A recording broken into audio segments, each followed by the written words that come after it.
Good morning. మనం భాషను తప్పుగానే బోధిస్తున్నామని చెప్పగలగడానికి మీ అందరికీ చాలా సింపుల్ ఎగ్జాంపుల్ ఒకటి ఇస్తున్నాను చూడండి.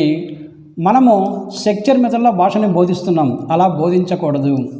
హీ, షీ, ఇట్ అనేటటువంటి సబ్జెక్టివ్ ప్రొనౌన్స్ అనేటువంటివి వచ్చేటప్పుడు ప్రజెంట్ సింపుల్లో ఎప్పుడు కూడా వీటితో పాటు డస్ అనేటువంటిది వస్తుంది అని అందరూ చెప్తూ ఉంటారు. నేను ఇక్కడ ఒక వాక్యం రాస్తున్నాను సార్.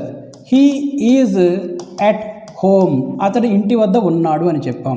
ఇక్కడ ఇది ప్రజెంట్ సింపుల్లో ఉన్నప్పటికీ కూడా హీతో పాటు ఇక్కడ డస్ అనేటువంటిది రాలే. అలాగే he does her homework, he does her homework అని చెప్పాం సార్. అంటే అతడు ఆమె యొక్క హోంవర్క్ను చేస్తాడు అని చెప్పాము. ఇక్కడ డస్ అనేటువంటిది మెయిన్ వెర్బ్గా కూడా వచ్చిందండి. అంటే మనం చెప్పినటువంటి రూల్ తప్పనే కదా సార్ అర్థం. ఓకే.